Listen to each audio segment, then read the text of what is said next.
Vegas lights shine bright, bad boys sitting pretty. Michael, Steve, Rob running things in Sin City. Podcast blazing truth, rhyming hard and witty. Three kings on the mic, Vegas life gets gritty. Matt Michaels dropping bombs, quick wit, no filter. Sin City's own, blending gold with the silver. Steve taking notes, every word's a thriller. Rob's on the tracks, beats cold like a chiller. Bad Boys a podcast, raw truth they broadcast. Speaking facts so fast, haters coming dead last. Las Vegas legends, three amigos top class. Mic in hand, setting fire, never outclassed.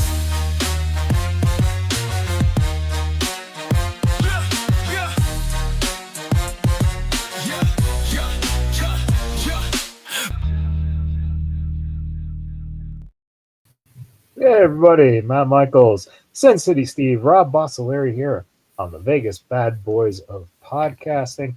Gentlemen, it has been one heck of a crazy week. Rob, I do apologize. I know you're supposed to do a comedy show tonight, but I did call in a bomb threat. I said if Rob Bossoleri gets on stage, it will be worse than Hiroshima or whatever that tag The team fact is that you called. can't even pronounce it.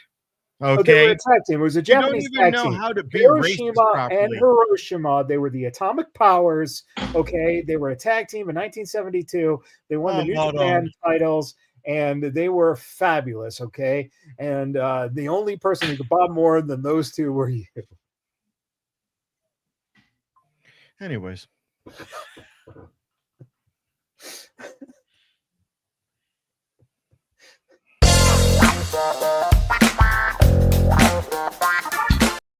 No, not yet.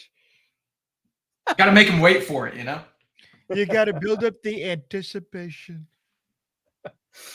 Oh man, yeah, we starting off by joking because today is a continuation of one hell of a horrible last 24 hours with the passing of Sabu here in Las Vegas. The tributes have been coming in from everywhere. RVD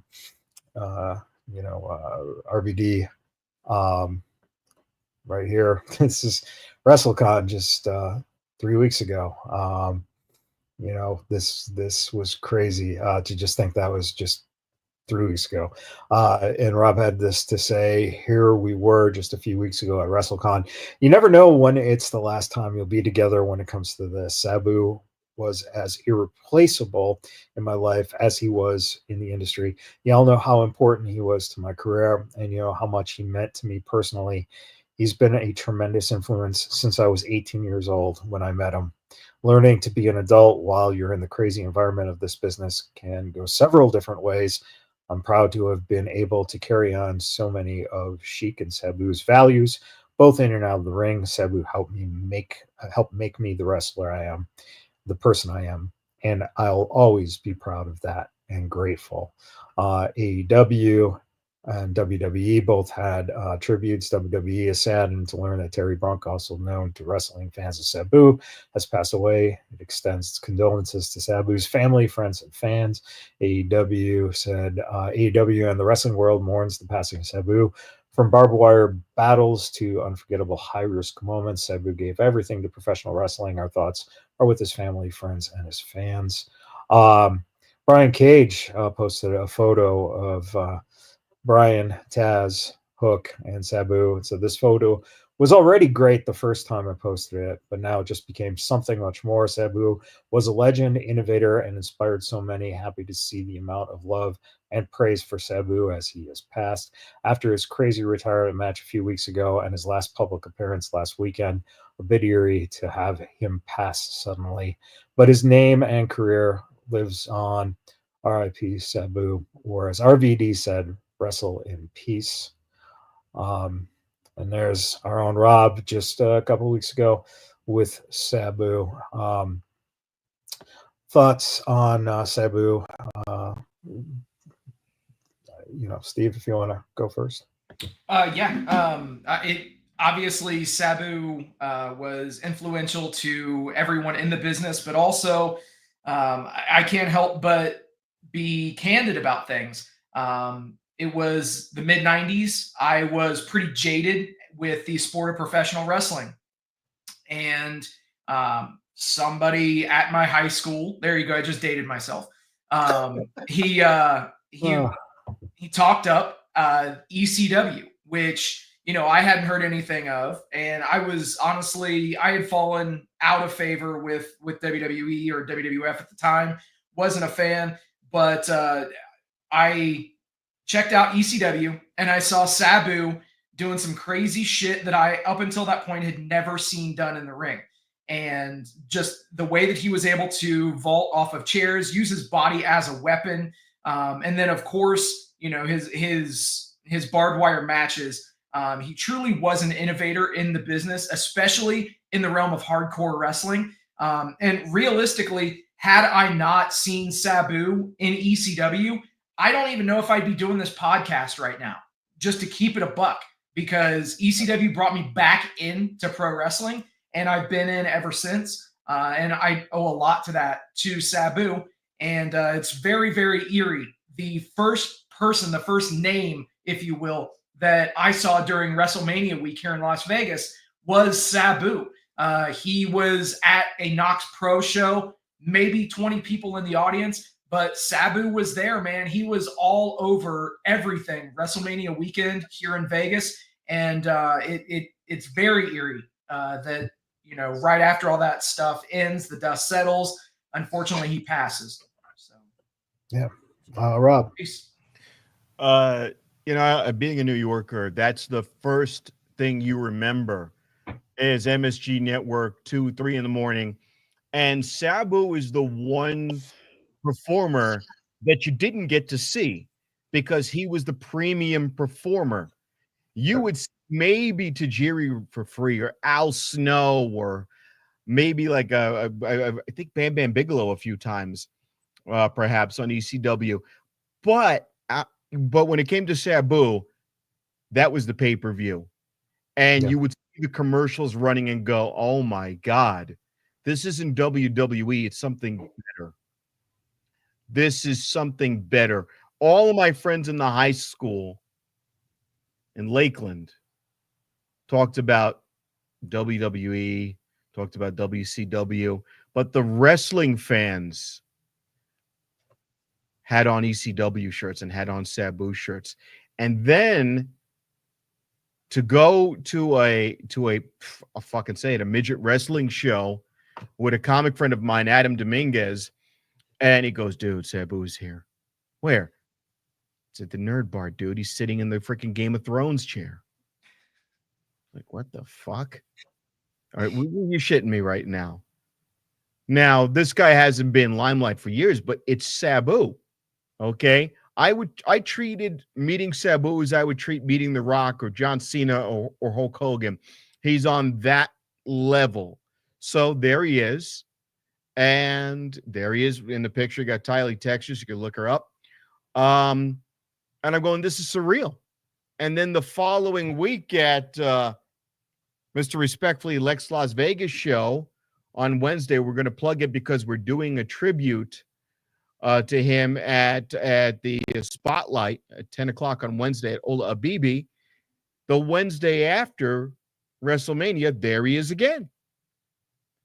And it told me two things. Number one, the guy respects the local scene, local wrestling, local comedy. It's entertainment, and there's an exchange of people in all different forms of entertainment in Las Vegas, and he was in our community, as is Rob Van Dam, as I've met Austin Aries and other wrestlers who supported the comedy scene, which I'm more of the comedy scene than I am wrestling. It is what it is. But they all shake each other's hands, and it's respect. And he had a conversation with me. And to my own stupidity, as you see, I often zone out. Maybe I'll miss a key part of a match and then say something, and that didn't happen. I zoned out, and he let me know. And he was like, hey, I asked you something. I was like, what? But I find it funny because the guy was conversing with me. But I was still in shock and awe. And then to hear, oh, it's Mother's Day, and he's, not with us. I don't want to get into more than that because there's going to be speculation forever and a day. I don't need to pile on to that. There's going to be enough websites and fucking social media nonsense that will be speculating this one for a while. It really doesn't matter. We're here to celebrate his in-ring excellence and also the humanity, because we've all got stories of some celebrity that we know in these circles that's an asshole.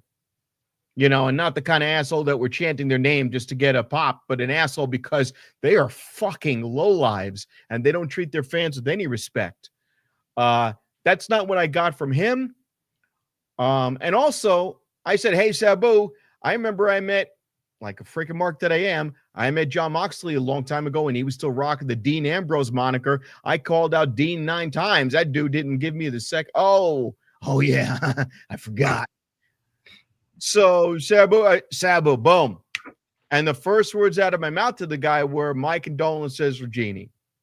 First words out of my freaking mouth, grabbed my hand, had a quick little hug it out. Respect respects respect. That's my old saying, and he had nothing but. Is the guy super talkative? No, but that's why God gave the world me. So, you know. But we're here to share the messages and our stories of the guy, of what we saw him do in the ring, on TV, and the kind of man he was outside. And I'm a big person about, you know, first impressions. I met my Trump moniker in real life. I met this guy. I was like, respect. So, absolute respect. Thank you, Terry Brunk. You know? Thank you. Yeah. You know, it's tough because, you know, yeah, I'm not going to say I'm huge friends. It was huge friends with Sabu. You know, didn't know him intimately, but knew Sabu. Had conversation with him. Saw him this week, you know, or 2 weeks ago, you know, 3 weeks ago, whatever it was, at WrestleCon, and knew Melissa, Super Genie, a little bit. And one of the things I still have saved, you know, transferred it over off my phone to make sure I kept it preserved, and that is a message from Melissa talking about how she's sorry that they didn't get back to me because Sabu lost his phone in the airport, and it was just such a just a wonderful, you know, just one of those phone calls that you don't expect to get, where you just go, you know, one day I'm gonna look back at this, you know, and it's just very simple. It's life, right? It's someone who everyone looks up to, someone who's a legend, someone that, you know, is beloved, doing something that every single one of us have done, you know. Fucked up, lost my phone, you know, just very average, simple shit that gets lost. So, you know, it's just sad. It hurts. I'm sure all of us, you know, will just continue to appreciate, be able to watch the matches, and you know, just send all of our love to all the fans out there, all his family and all his friends, and you will be someone who will never be forgotten. If you are around tomorrow night, or set your VCRs, set your recordings for Dark Side of the Ring, because it is about Sabu's uncle, the Sheik, and Sabu is on a lot of that episode. So just a sad day. Okay, so we move on from Sabu to WWE Backlash. All right, there he is, still champion, retains. Wasn't it ironic that Travis Scott once again cost the person wrestling Cena the match. It's just amazing how he just keeps popping up like that. But one of the best things ever was at the post press conference when Cena comes in and says, "I will address you guys, you media people." Finally, as I showed him, then Ron comes in and says, "John, oh man, he just takes him through that damn table, of course." And man, look at how menacing John is. All right, so what do we You think? can tell he's having so much fun, dude. You can tell that he's having so much fun, dude. Oh yeah, he's in there. When he cracked up at Ron Simmons. Would you say Ron Simmons, Ron Killing, R-Truth? Ron Killings, on Truth, Little Jimmy. But when he cracked up, it was just He's a vampire. And then, to do this, I mean, the match was great. It was great for fucking almost 40 minutes. How many RKOs were there in that freaking match? Like a dozen. Yeah. Finisher spam 2025, baby. Right. No punt kick, though. I wanted the punt kick. All right. So thoughts on that, guys? So I think that it was a very, very solid match. It was so unbelievably so much better than the Mania match. It just, like, if you would put the two next to each other and say that they happened within 30 days of one another, I would have called you a fucking liar. But yeah, you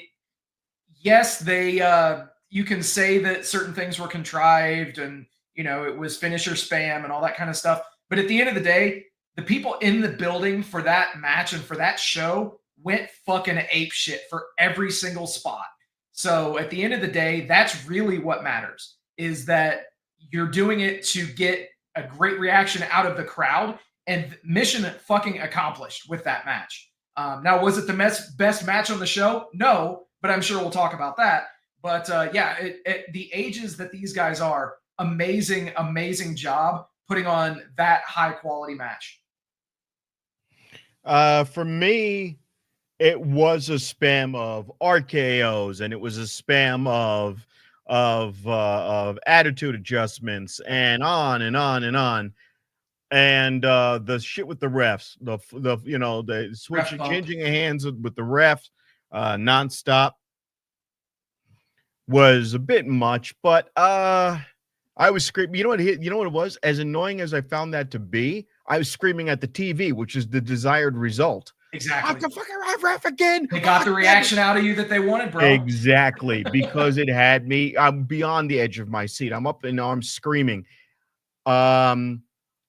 R-Truth. Oh God. R-Truth. That was the most contrived nonsense. I went, no. Yeah. Anything but this. But if nothing else, dude, that helps to put a button on a long-running storyline, because obviously we saw what happened in the post-show in the press conference. So the element with the press conference was good because it gave him a way out of having to answer questions. I like the idea that he's so miserable. He's so miserable through and through. And I think SummerSlam is going to be where you get a returning Cody Rhodes to get him to go face again. You have to squeeze out that babyface John Cena one last time. But CenturyLink, got to drop it, bro. But you've got, or Verizon. He'll say Verizon. But free plug, 2050 North Rainbow. But the R-Truth thing, yes, I'm John Cena, I'm his greatest fan. I've been watching him since I was a little kid. I was hoping they were going to follow up on that tonight. They didn't. We'll see how that again. But the match had energy. What I will say, though, is that of a continuity of time, these men were doing their signature moves and with not the same sauce and effect. When Randy did the snap bomb, it was slow. There were a lot of moves. The attitude adjustments were slow. They were taking their breath in there. I'm not saying they look geriatric, but they're certainly not the same guys that they were 10 years ago in the PG era. And that's fine. I Father actually Time is undefeated, appreciate that. brother. Father Time is undefeated. Yeah. But I appreciated it. I appreciate that we saw continuity, and WWE always does a good job of showing the growth and how we got from A to B. They even showed them their OVW work. It was a great last match for them. I don't think we're going to see the two of them do it again. It was a good. I would have liked there to have not been any R-Truth stuff, but it does tie in. I would not like to. I didn't want it to end with R-Truth. I didn't want him to be the reason for the ending. I would have liked him to have contributed to it, but for him to be the bow on that was a little annoying. But I would give the match an A-. It did everything it needed to do. It was a little sour, but not horrible. Not like that WrestleMania debacle, but this was good. Speaking of just putting your body on the line and out there. Look at this guy. Holy shit, dude. Pat McAfee. Holy macro. He looks like he just has a giant raspberry all over his goddamn chest. It's unfucking believable. Say what you want about the quote unquote celebrities and whatnot wrestling. The fact of the matter is that Pat McAfee's an athlete. He had one job. Go out there. And I saw people just, oh, well, this is bullshit because Gunther should be able to beat this guy in like fucking 5 minutes. Do you see Pat McAfee's fucking body? The guy has got almost the same build as Gunther. Right. You wish you could look like Pat McAfee, who looks like Gunther. Yeah. That's the thing. If it was Michael Cole, yes. and over times, Michael Cole has been a little ripped over the years. He's weaved in and out of being like kind of jacked and then not. I don't know what's his deal. Yeah, his supplier. But I mean, I don't want to see him in the singlet ever again with the foot fungus. That was disgusting. But it just goes to show again, the complaints about certain things. And it's like, listen, this was a 5-match card. The idea is in 5 matches, half the time is spent, non-ring action. Half the time is spent ring action, right? That's pretty much a divide of almost an hour and a half each, right? So the fact of the matter is that every single match told the stories and pushed forward what things they were trying to get out there. So, from perspective of, what was accomplished with this match, again, it makes Pat look strong because he took his ass fucking got handed to him. And again, he shouldn't have beat Gunther, right? I mean, if he beats Gunther, everyone goes ape shit and says, oh, how the hell did this guy beat Gunther? So, any thoughts on that match? He got a pin on him. Yeah, I was just going to say, I mean, I think this was the only time in the history of outside interference where the foot gets held down during a pin attempt that the person kicked out. So take that for however you will. But no, I think it was a pretty solid match. I don't see the issue with Pat going what was it, 18, 19 minutes, something like that in there. I don't see the problem with that because realistically, you told the story of McAfee getting his ass beat. If nothing else, it put over Gunther as being just somebody that will, regardless of who it is, if you're in the ring with him, he is going to beat the ever-loving fuck out of you. It doesn't matter if you're a commentator. It doesn't matter if you're a wrestler. It doesn't matter who you are. So if nothing else, it got him over even more than he already was with a strong and decisive victory. I think the only thing that Gunther is missing right now is some sort of a catchphrase. I really think that's the only separating factor from him being at the highest levels. He's got the look. He's got the entrance. I would still like to see Ludwig Kaiser just grab his jacket. I love when he would just twirl the jacket around and Kaiser would pick it up. He's got everything you want, is just slightly off. He's so close. And then he tilts the hand. He tilts the head. He gives him a bow, shows him some respect for taking the ass whooping, which makes him look even better. Exactly. He needs the Ring General is a name, it's a moniker, but he needs some sort of catchphrase. He needs his yeet. He needs something. Emotion. I don't know what. He needs something that will be a hook. You do realize, Rob, if you had Gunther going yeet, he'd be going like this. Oh God. Yeet, yeet. Oh jeez. Oh Lord. Hold on. I gotta do it with both hands. Yes. Yeah. Yeet. Yeet. Oh boy. You know, someday I'm gonna want to run for Congress, and someone's gonna have a picture of me doing that with a respectfully shirt going respect. Those damn Austrians, I tell you. They give up so easily. Hey man, Schwarzenegger's an Austrian, and his dad was never a Nazi. Nice. WWE Hall of Famer Arnold Schwarzenegger, by the way, tied back into wrestling, everybody. Okay, there was the match probably most talked about was the match. Hey, wait a minute, we're forgetting someone. Elon Musk.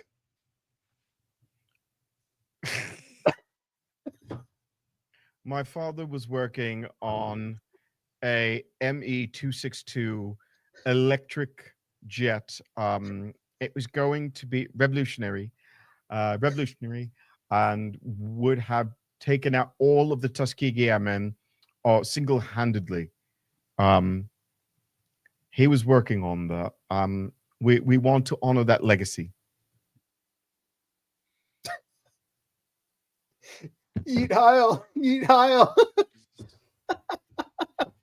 Okay, so talking about, oh my God, the four-way for the United States Championship.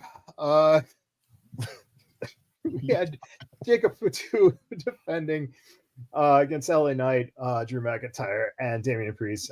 People just loved this match. Seemed like this was a standout match of the night. And of course, we learned that Jeff Cobb is all WWE. That's right. That's right. Often imitated, never duplicated, brother. Well, it's great to see him finally debut. There was a big, murmur out there that he was going to debut, and to have him in that mix as Solo's, they even said Solo said he ran out of everyone. He had no one, and all of a sudden he brings in Cobb, and here we are now. Jacob Fatu was very confused. Hats off to Priest. I was smart. Yeah. Hats off to Priest and Drew for beating the ever-loving piss out of each other again. Jesus Christ. That fucking table spot, man. Holy shit, dude. Fucking Drew's head missed the fucking table. Like, go back and watch the shit. He literally head concrete. And Hunter said Drew was just a little banged up, and that Priest was hoping he didn't lose a tooth. And that was it out of that match. Like, these guys actually escaped with no injuries, which is wonderful to hear. LA Knight and Jacob, at the end there, just a nice, ebb and flow to get to that point where, Solo interferes and then eventually Cobb comes in. What are they calling Jeff Cobb? Just Jeff Cobb? We'll see. We'll see on Friday. We'll see. It could be Jeff Cobb. Tala Cobb. We'll see. I think they're calling him John Smith. Probably. The worst kept secret in professional wrestling. Jeff Cobb to WWE. I do have to say this though. It was very smart the way that they spun it, as if Jacob Fatu had no idea what was going on. Yeah. That gives him an out to this and allows him, let's be real, he's going to split from Solo. It's just a given amount of time. And this will, in turn, give Solo somebody else to run with when Fatu breaks away from them. So it's just a smart move all the way around. The other, thing is Solo's still wearing the mafia gear. Yep. Which I'm like that. As soon as I saw that, I'm like, oh, this guy is gonna stay. Yeah, I'm still the head of the bloodline. This hasn't gone away just yet. Not yet. It'll be interesting to see if and when he returns, if there's any interaction with Roman Reigns has to do with all of that. Well, again, I think what you need to do is keep these spokes going different ways for a while, and then eventually it will all come back. Honestly, you're looking at Marvel Universe right now, right? It's like you had the big finale of them defeating the big evil threat, and now you have all these different storylines that eventually are going to rotate right back into the middle and solve it all up. And again, if Jacob breaks off and the Tonga brothers, go with him, and then you have, Taller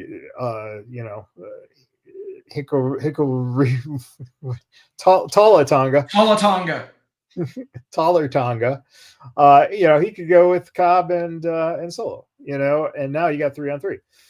So, and then Roman could get back with the Usos, and now you got 9-on-9.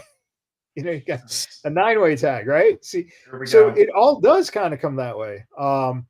And then you can do Tamina and Nia and Naomi, and now you have 3-on-3. You got a 4-way, fatal 4-way bloodline elimination Survivor Series match. Can find it all in one match. I've been saying for that forever and a day. I would love to see them have the ladies auxiliary bloodline unit.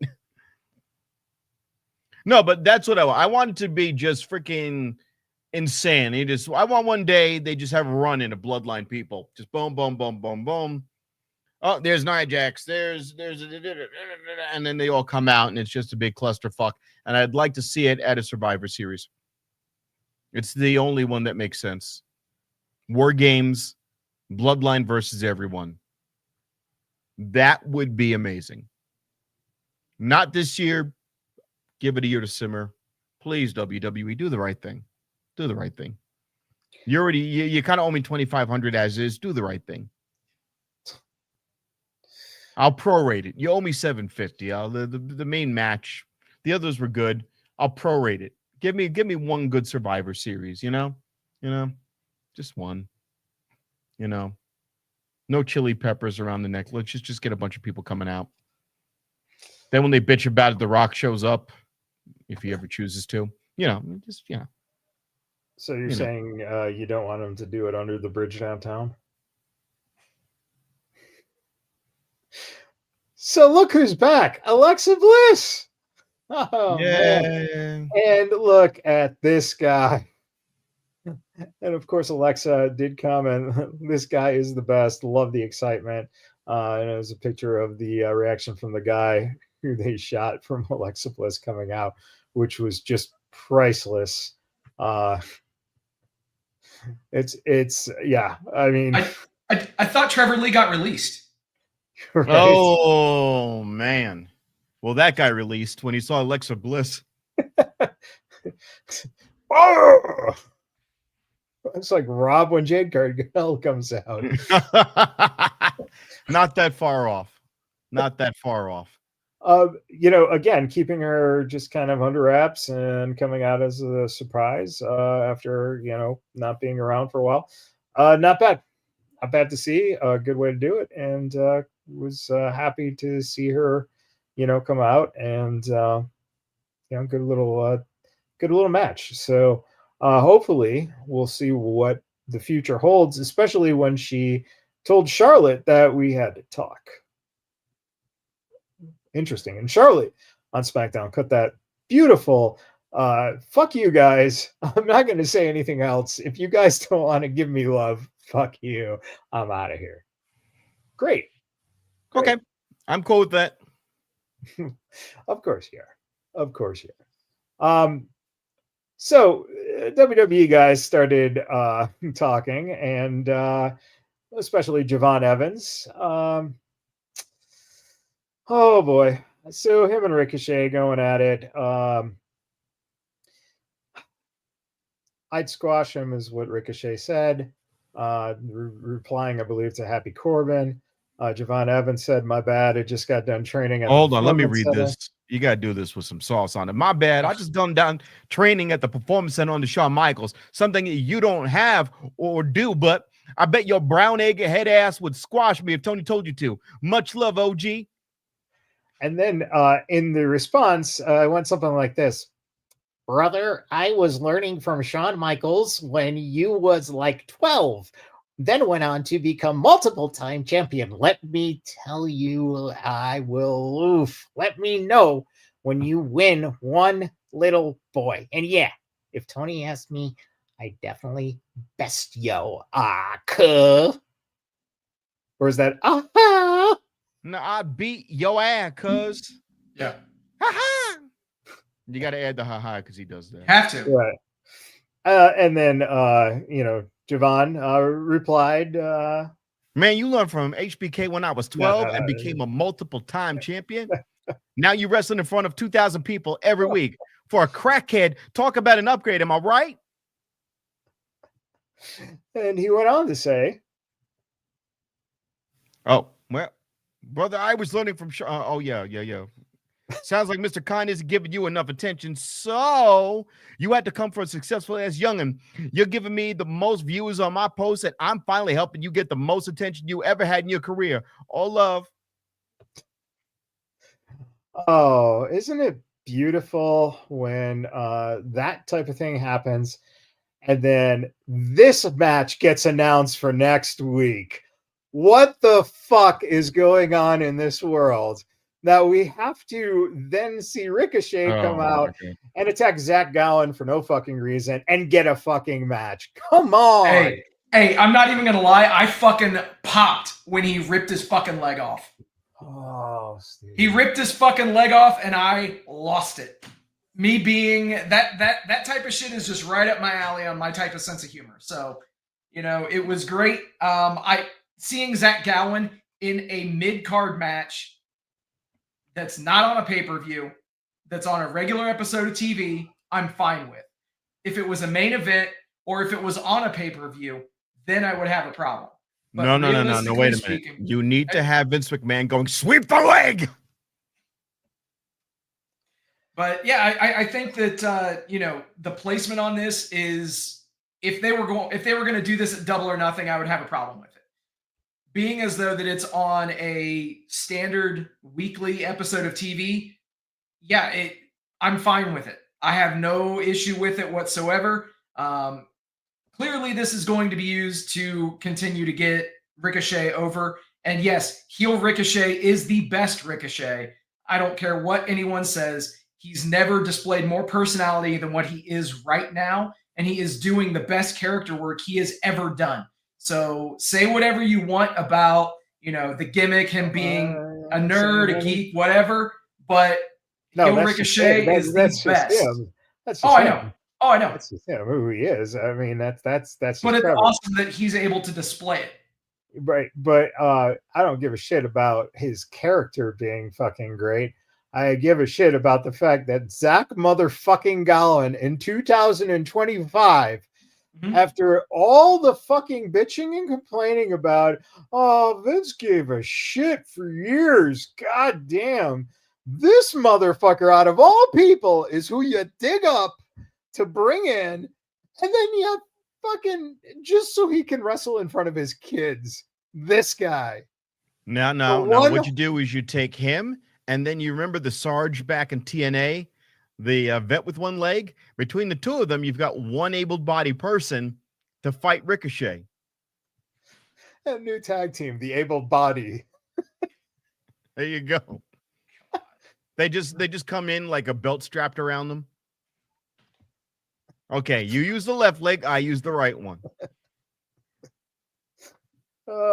Well, speaking of AEW and just asinine. Oh, look, Will Ospreay says even at his worst, he's still better than the whole WWE roster. That's right. I got into WWE when I was a kid, but when I became a teenager, I thought it was lame. There were certain guys I enjoyed, like Eddie Guerrero, Edge, Randy Orton is sick. After a while, I was like, this is so pantomiming. People would go, especially coming up in wrestling, less is more. Is it? I'm bored. It's the same stuff recycled over and over again, even now and again. You get something cool like the CM Punk pipe bomb promo. Oh, and then Will Ospreay is Will Ospreay from Australia now? Who the fuck cares? Hey, good day, Mike. I still, anyway, lads, I think the whole bloody promo is boring. Still, as not only just as a viewer, but as a wrestler, I don't enjoy WWE. I haven't watched WrestleMania 41. What I've heard is it wasn't the best Mania. I just never was a WWE guy, even though he just said he watched WWE when he was a kid. That schedule is like crazy, and I commend them for all doing it, but I just don't like it. I don't like the show. I don't like the style of wrestling. I don't like the presentation. A few times. It's gotten better. Wait, I don't like it. I don't like it. I don't like the presentation. It's gotten better. I love the one shots that they've been doing. I haven't been a big fan of it. Yeah, you guys. Hold on, let me see if I can fix this. Yeah, you guys are the biggest. You guys are doing the biggest houses. You guys have the big ideas, bruv. But the moment the bell rings, I think we better. British now. At least Ospreay was fucking cranky. But now Trump is English. God forbid. Like I can't even.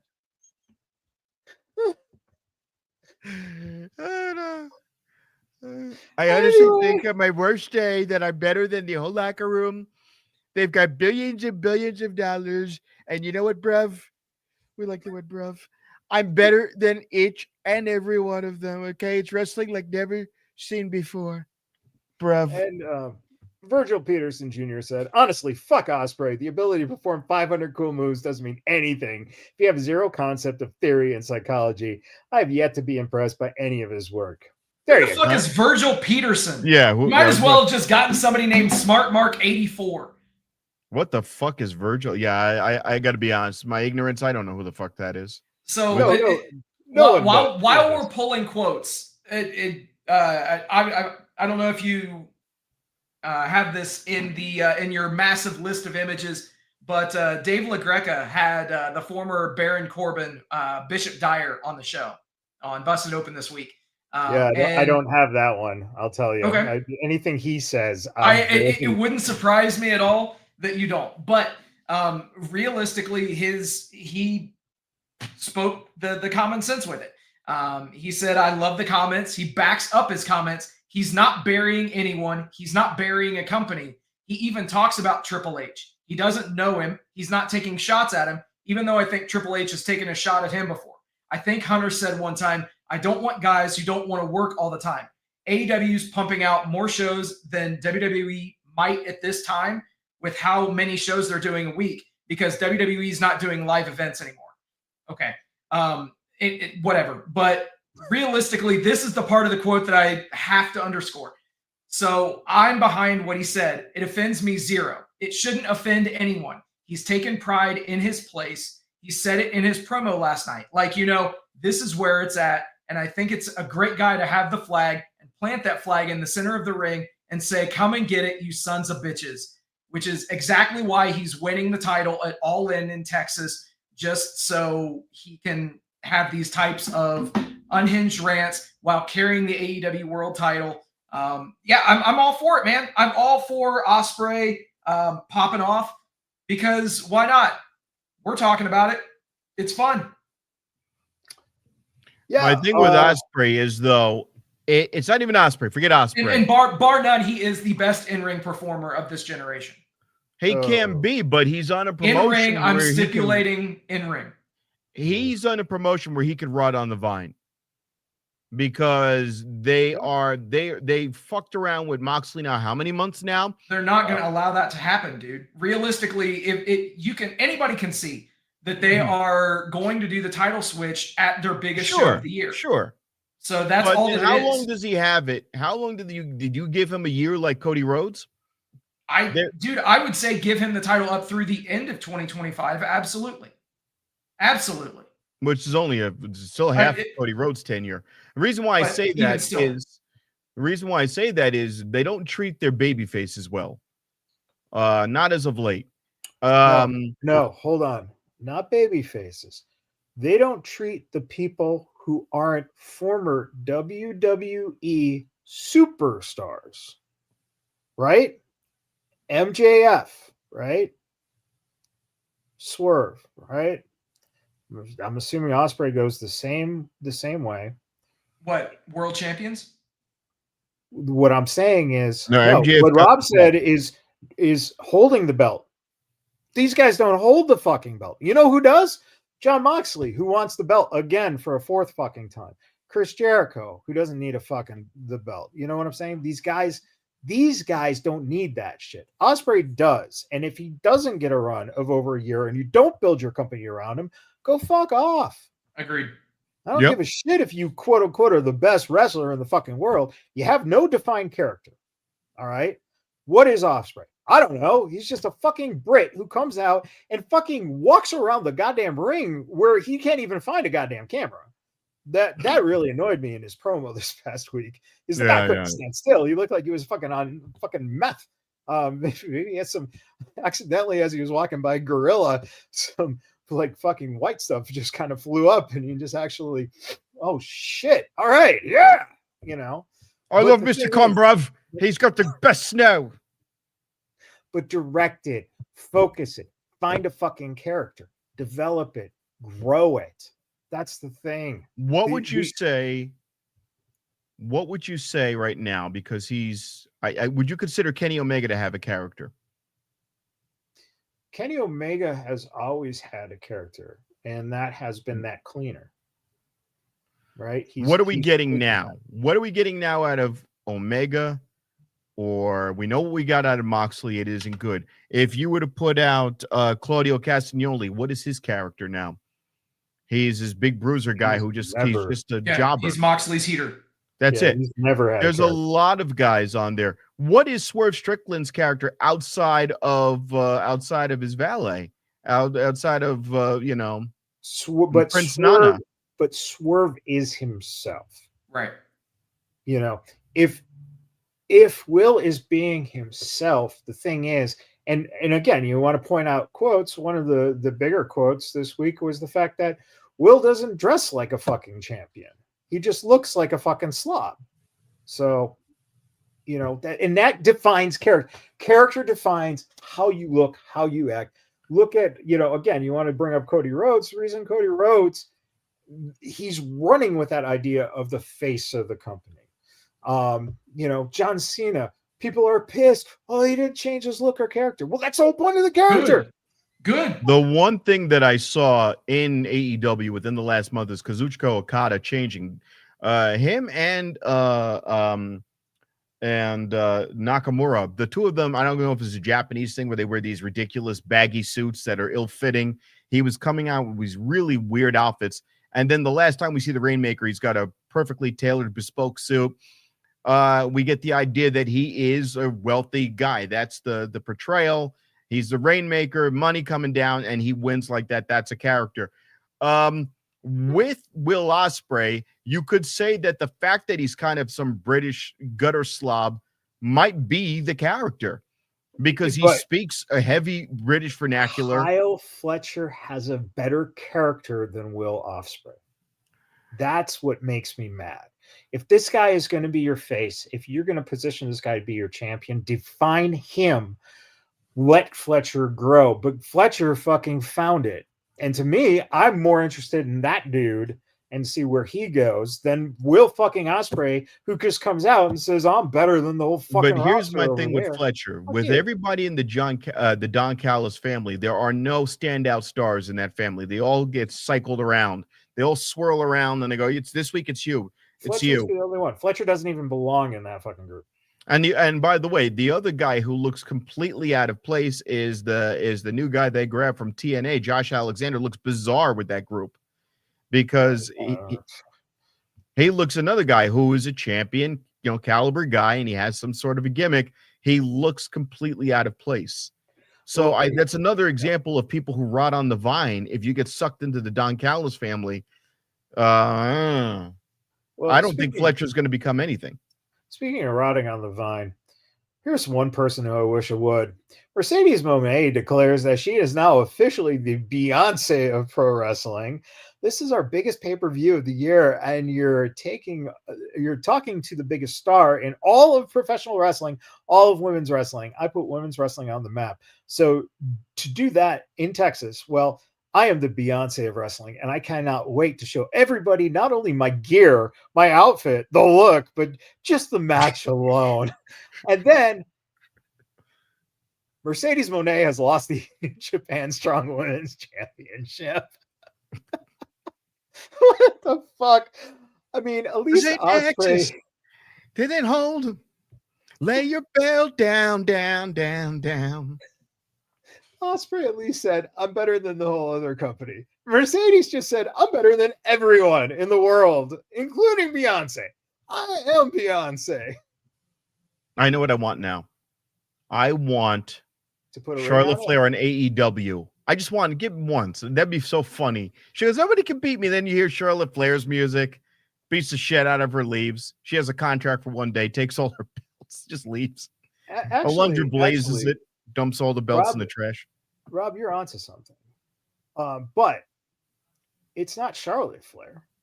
It's Ric Flair, because he's under contract and his music hits, and then he goes out there and beats her for his 18th champion or 17th championship or 21st or 28th, whatever it is. And then tells John Cena to go fuck himself.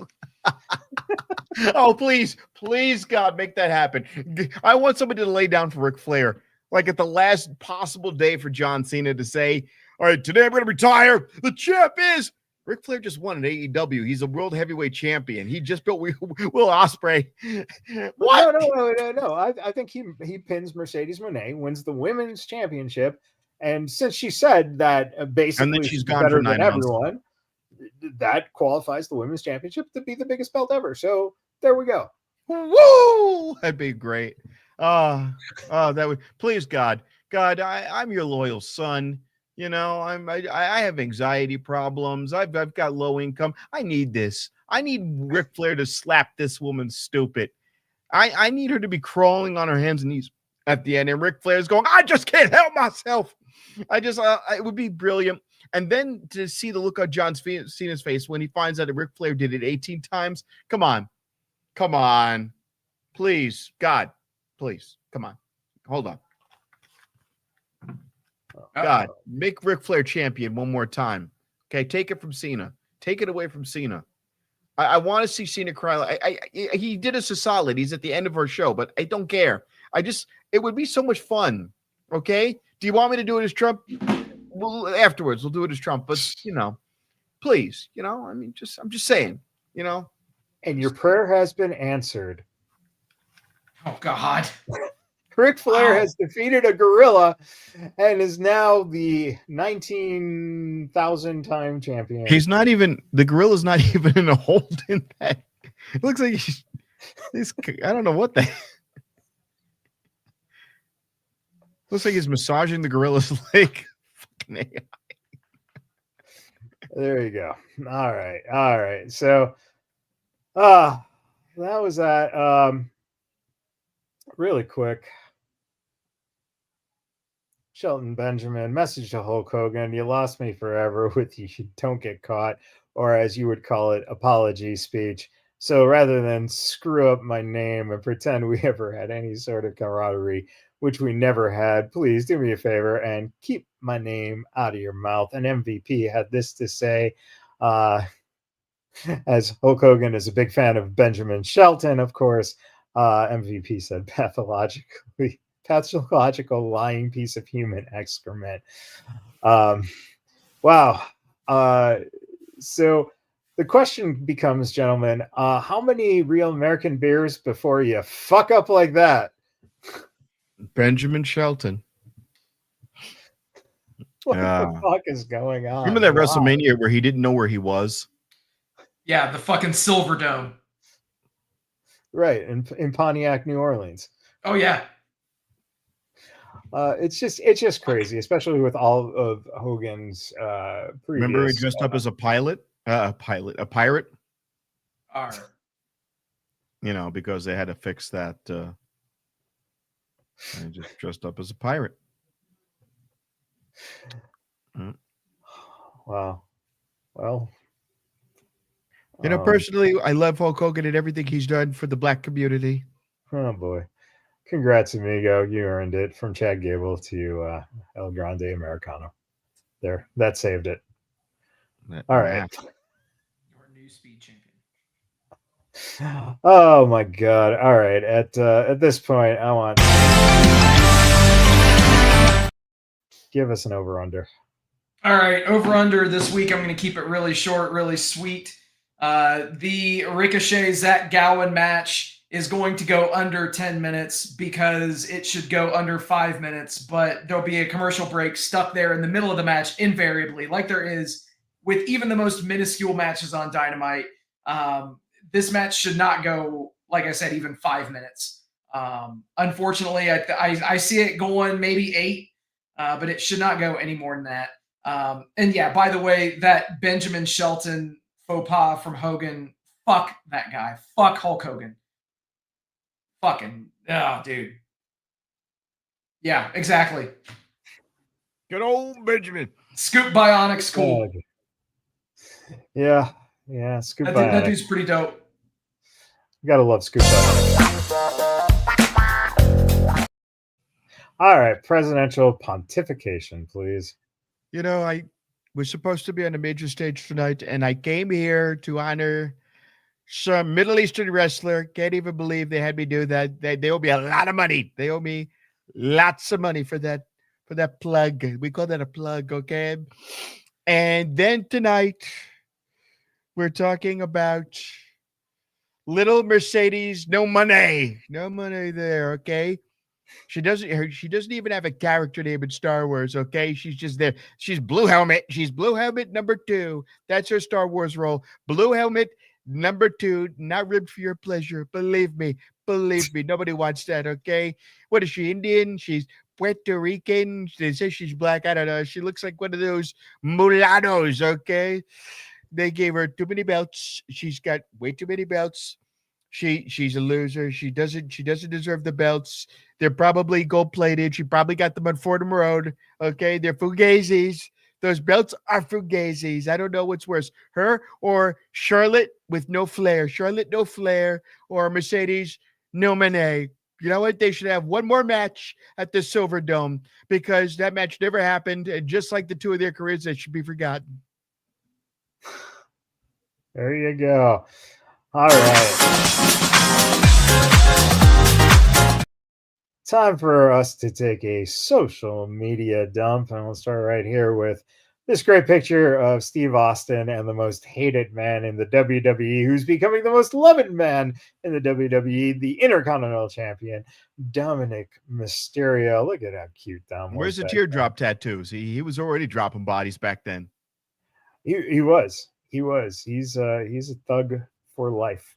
Eric Bischoff says Cora Jade needs to shut up and quit acting like a child after getting released from WWE. Quit your whining and complaining and your childish reactions over being released from WWE. You're just listening to stupid things that other ignorant people who have never been in the industry say, whose opinions are irrelevant and don't even matter. And Cora Jade posted this picture of herself, so she can shut up all she wants. I thought she was sky blue. Looks exactly the same to me. So, man, Or Jade, sky blue, it don't matter. OnlyFans. Yep. Coming soon. Oh yeah. Hey, Karrion Kross currently has the third top selling T-shirt on WWE Shop, even surpassing Cena and Randy Orton. This is insane. Yeah. I mean, that shirt actually overtook the others, and at one point last week was the #1 shirt. And why aren't they using him? What fucking what are they waiting for? Hey man, something's working. Let them not use him to an extent so that he can continue this, man. Braun Strowman, Bill Apter disclosed that WWE has done an agreement with Braun Strowman that he has been released now, but will be called for storylines whenever needed. Braun Strowman has a 15% paralyzed left leg.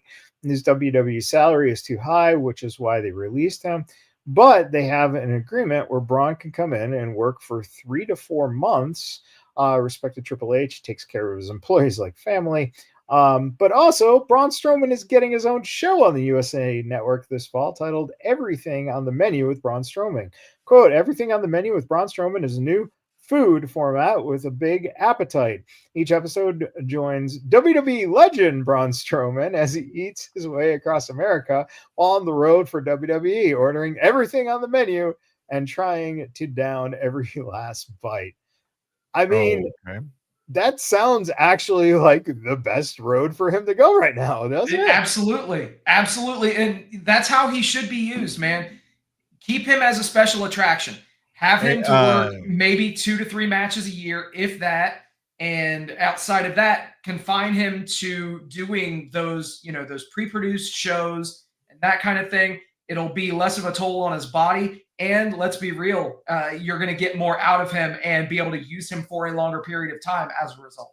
Hey, maybe he could be a guest. Does Big Show still have that sitcom? He could be like Big Show's like long lost brother. Yeah, I mean, it would be a shocking reveal like this one. This guy is Lyra Valkyria's fiance. What? I repeat, this is Lyra's fiance. Anything is possible. Jesus. Get the fuck out of here. That's going to last 2 weeks when she realizes she's famous now. Or he realizes he's famous now. Yeah. And the other thing too, I mentioned that the main event of Backlash was not the best match of the night. Becky Lynch and Lyra Valkyria had the best match on that pay-per-view. I have to at least say that and get that out there. Far and away by a country mile, that match was the best match. I have one problem with that match, and it was glaring. When Becky Lynch got her nose broken, she took it like a man, fucking powered through it and finished her segment. Lyra Valkyria got hospitaled out. Now, Becky Lynch is the man. Right. So the way they framed it now, Becky Lynch comes out tonight and says, hey, they sent her to the hospital with a broken nose. And then they show you the video of her crying, grabbing her face. It's kind of hard. I mean, yes, you get a fucking nose broken. That is not going to be pleasant. I would have done the same exact damn thing. But you're going against a person who experienced that and became famous off just walking off like it was nothing. I don't know to the severity that Lyra Valkyria experienced that, but she could have done herself a big favor just breaking free of them and fist pump in the air. I don't know. I don't know how severe it was, but it's kind of hard to backpedal on that one. I know it's asking for a lot, and I'm being a cunty fan on that one. But even if she would have just stood up and went, "Yeah, fuck you," I could take that shit. That would have been amazing. Because then that's a callback. That would have been a massive callback. Right. Possibly. You lost me at hard because of this. Alexa Bliss, Liv Morgan. Hello. Oh, wait. Stephanie Valkyria. Oh, look at Stephanie on the right-hand side there. Oh, my God. Yeah. Oh, my God. And that's right. Priscilla Kelly is now, once again, Priscilla Kelly. So Gigi is back to her original indie working name. We saw this week post from Tool guitarist Adam Jones. He's a big Penta fan, did guitar for the remix version of Penta's theme that debuted on Raw. And better picture of Adam Jones dressed as Penta in October 2016. So he's been a fan for a while. Speaking of bands and fans, look at the Hardy families. Beth Hardy on her way to Pearl Jam. Yeah. Oh my God. Taking the kids out to Pearl Jam. Jeff in his Vitality shirt. Oh man. Oh boy. When your dad sees the $91 a month charge. Mercedes Monet. Oh boy. Oh man. Yeah, that makes me just kind of do that. Oh, Jesus Christ. That's frightening. Tina Turner. That was good. John Cena. And that makes me think, thinking of classic matches, we've got Orton and Cena. Makes me think back to the classic from the 80s when Roddy Piper and the Cookie Monster went at it. It was just brutal, and very demonstrous, shall we say. Good old times. Christmas season's coming up. It's around the corner. Goldberg, I ended Brett's career on his. That says Brie tits. Oh, Brett, it's all Goldberg's fault. That one's not AI. Vince AAA era sucks. Tony, I hate CM Punk. Neither is that one. And of course, the I Am Single sweater for Adam Cole. He probably does own a sweater like that. Hey, did you guys see the picture of John Moxley and his wife? Oh, damn. Dean Ambrose with cute wife. Right. What's up, Natty?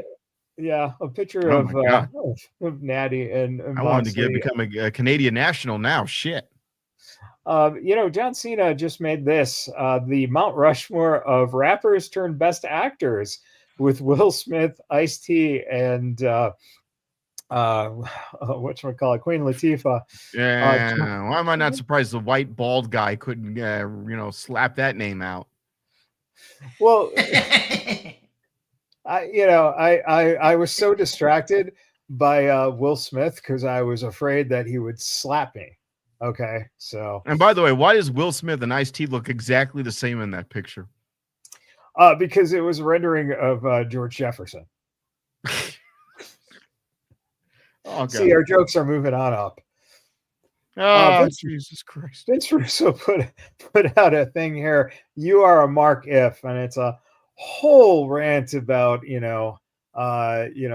Dave Meltzer is your god.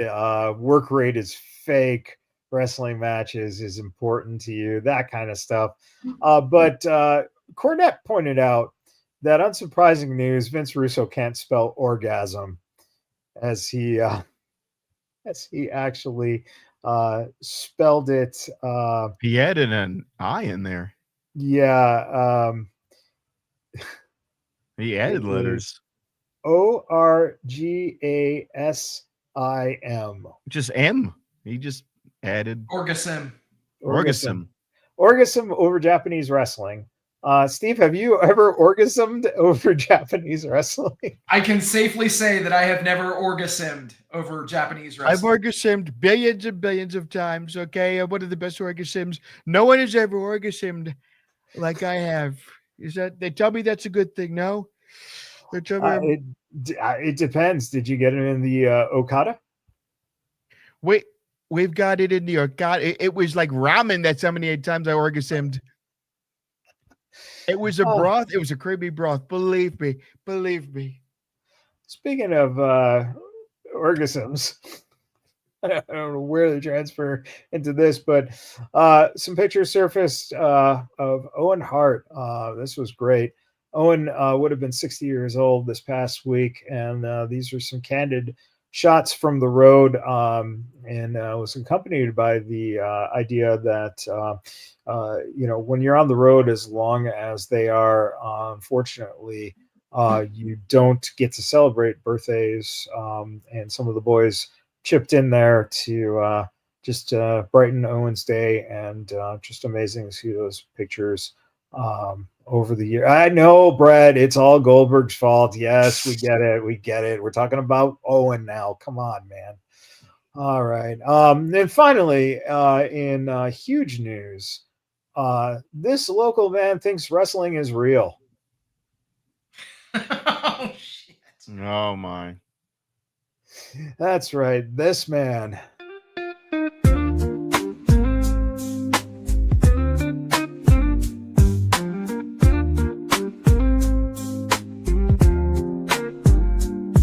DJ up back in the booth, so fine. White fuzzy slippers on the low key rhyme. Spinning records till the break of dawn. And those slippers, he got it going on. All right. And as we wrap up here, Rob, final thoughts? Wednesday, Ola Abibi, in the Arts District. You're going to, I'm just trying to think, I should probably just look up the exact address because it's 1115 South Casino Center Boulevard, 1115 South Casino Center Boulevard in Las Vegas in the Arts District. You're going to want to go there. 89104 is the zip. And we're going to be doing a tribute to Sabu at the show right here. Lex Las Vegas Comedy. You can look up more or look up mine. And we'll be doing a great tribute for Sabu. Yeah, and I think his girl, and I'll say this, I think, his girlfriend might be there. And I'm sure everyone's going to have some wonderful memories. I'm inviting my two co-hosts here to come and join in. I have personally seen RVD participate in local comedy events. I don't know if they might be able to get him or who might show up, but Lex will be doing something really nice for Sabu. All right. Steve. So one thing, just to put a button in, we just brought up Owen Hart and TJ Wilson, former Tyson Kidd, actually posted a tweet that was pretty interesting because of something just mentioned in passing in it. Really sad to hear about the passing of Sabu, one of the most unique and innovative talents ever. I remember being really excited to watch a dark match Owen had on tape versus Sabu. So there is footage circulating and is somewhere out there in the ether of Owen Hart versus Sabu. And this is your homework lesson, or your homework to whoever's listening to this. Get me a clip. Get me that match. I got to see that shit before next week. So you want even more mind-blowing if this is possibly correct? Very well could be a WCW match. Could be, depending on the timing. Probably not, but most likely it was a dark match somewhere around 95, 96. In 1993. 93. Oh, hold on. I'm looking it up right now. Deep cuts. There you go. So, yeah, hell yeah. Sabu versus Scott Taylor. Nope. No. But, Owen Hart, no. While you're eagerly researching that, I just want to say thank you to everybody for hanging out with us tonight. He's not researching it. He's looking up pictures of Jade Cargill. That explains it. You can see it in his glasses. Oh, wait a minute. If do I look emaciated to you right now? I would be on the ground twitching. Okay, it would be it'd be an absolute mess. I don't know. In more ways than one. Oh yeah, absolutely. I'd be suing, Triple H for, or Tony Khan. I don't know. Not to mention the sheer amount of orgasm everywhere. Oh my God, a storm is orgasming. Oh God. Oh my God. Anyway, thank you guys for hanging out with us tonight. Thank you for liking, sharing, subscribing, doing all the stuff that you guys do. We appreciate each and every one of you. Also, very special thank you to all the brave men and women serving this country, whether you're doing that on lands foreign or domestic. Thank you for doing what you do so that we can do what we love to do. And last but not least, repsports.com, reppsports.com. Go there for all your pre-workout, weight loss, and general energy needs. Repsports.com. Use promo code Vegas at checkout and save yourself 10%. This guy did. He knows what's up. He thought he did. Oh man. Oh, there you have it, everyone. Just been a long week, a lot going on. Also, if you haven't checked it out, go back to this past Thursday's TNA and watch the dog collar match between EY and Steve Macklin. And you will now know why they put this edict out of no more blood in the matches. It was fucking amazing and brutal. And this is coming off of the goddamn fucking match that we just saw. The with, fucking barbed wire match. Yeah, with Mance and Sami Callihan. So Where I a person's tongue was stapled to a table, and then the table was slapped clean from the tongue. It was, yeah. Oh, so good. So good. That was that. Now go watch the dog collar match, in which you just go, holy shit, can that much blood be fucking dripped by human beings? Because it was intense, brutal, brilliant. It was amazing.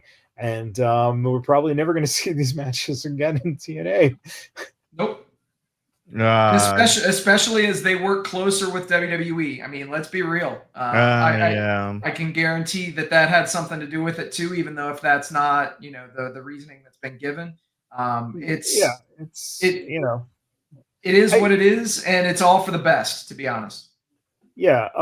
And again, the difference here is that these two bloodlettings happened, in like a 3-week time frame in terms of the airings and stuff like that, right? Again, AEW, if you would have done that for me with that pay-per-view where you had Tony Storm's match 1 week and then the fucking Will Ospreay match another week, great. But that's where you get the overkill. And then unfortunately, the other thing we got to think about in TNA's case is when you're talking corporations, let's face it, the idea is if they're looking to eventually sell, whether it be to WWE or somewhere else, you have to, have a product. God help them. Please do not do that. The partnership that they have right now is good. It doesn't matter, unfortunately. It's business. So I understand that.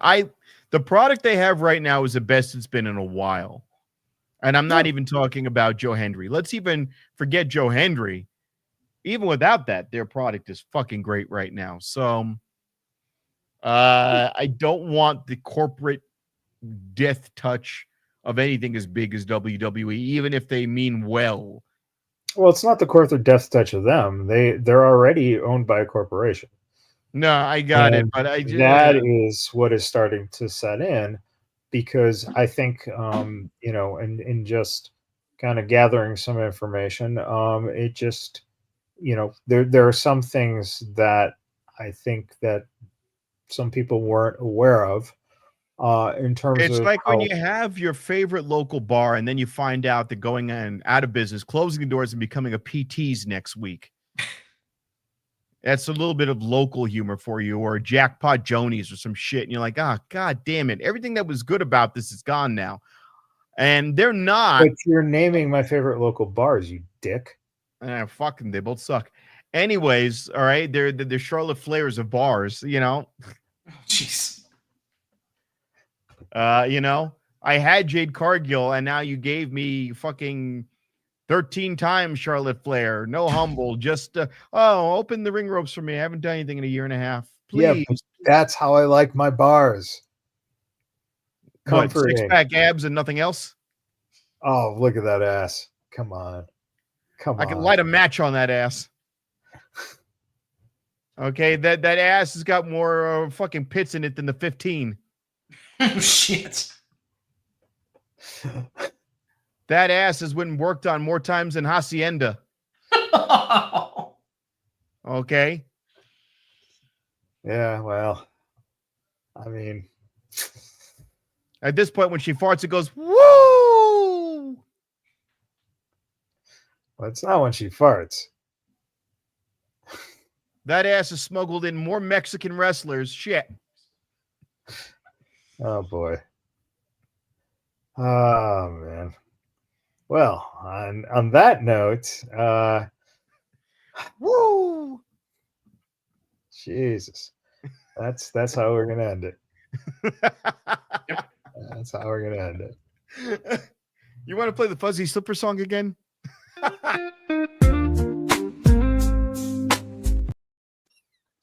He's Just watching. see Steve. He's watching now. Every time that song plays, DJ gets a new pair of fuzzy slippers. So He's got questions about that. He's got questions. yeah, well, the man has a lot of fuzzy slippers, and they're white, and he wears them in his Yo, why house. they got to be white? I don't know, man. I didn't choose them. That's not a question for either of us. Okay. Yeah. Hey, keep in mind, Steve, you used to be bald. Used to be. I don't know. Yeah, I'm just saying, you know. Until he went to John Cena's hair rejuvenation clinic. Hey man, one trip to Turkey and it's all good. Oh, his hairline. We can't see it.